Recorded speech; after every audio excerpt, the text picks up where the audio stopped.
হঠাৎ করেই গুরুতর অসুস্থ হয়ে পড়ে দোয়েল এগ্রো চ্যানেলের তালিম। বর্তমানে গুরুতর অসুস্থ। হঠাৎ করে কি হয়ে গেল, তারা এবার লাইভের মাধ্যমে এসে সবকিছু শেয়ার করেছে। বর্তমানে কিন্তু তারা অতিরিক্ত কান্নাকাটি করছে।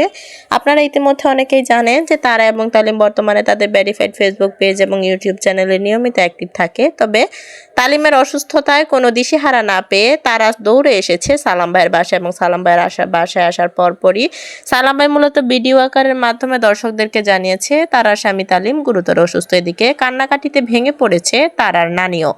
বর্তমানে তারার নানিও সালাম ভাইয়ের বাসায় এসে অঝরে কাঁদছে এবং জানিয়েছে যে সালাম ভাই যেন একটু সদয় হয় এবং তারা এবং তালিমের প্রতি যেন সালাম ভাই একটু সদয় হয় এবং তালিমকে নিয়ে যেন হাসপাতালে যায়। আপনারা হয়তো বা ইতিমধ্যে অনেকেই জানেন তারা এবং তালিম কিন্তু বর্তমানে আলাদা সংসার করছে। তালিমের ফ্যামিলিতে মূলত তারাকে নিয়ে একটু ঝামেলা হওয়ার কারণে তালিমের বড় ভাইকে নিয়েও একটু ঝামেলা হয়েছিল। আপনারা ইতিমধ্যে অনেকে এটাও জানেন যে তালিমের বড় ভাই কিন্তু বিদেশ চলে গেছে, সেখানে কিন্তু সালাম ভাইও কিছু টাকা দিয়েছে।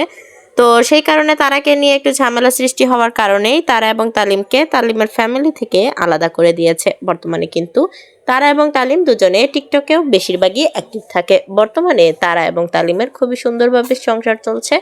আলাদা করে দিলেও কোনো ধরনের সংকটেই পড়ছে না তারা। মূলত তারা জানিয়েছিল যে তালিম কৃষিকাজ করে এবং তারা সালাম ভাই এবং শম্পাপুর মতোই সোশ্যাল মিডিয়াতে ভিডিও তৈরি করে সেখান থেকে কিছু টাকা আর্নিং হচ্ছে এবং একটা ভিডিওর মাধ্যমে তারা এটাও জানিয়েছে যে সেই আর্নিং দিয়ে মোটামুটি তাদের ভালোই চলছে। তবে এবার হঠাৎ করেই গুরুতর অসুস্থ হয়ে পড়েছে তার স্বামী তালিম।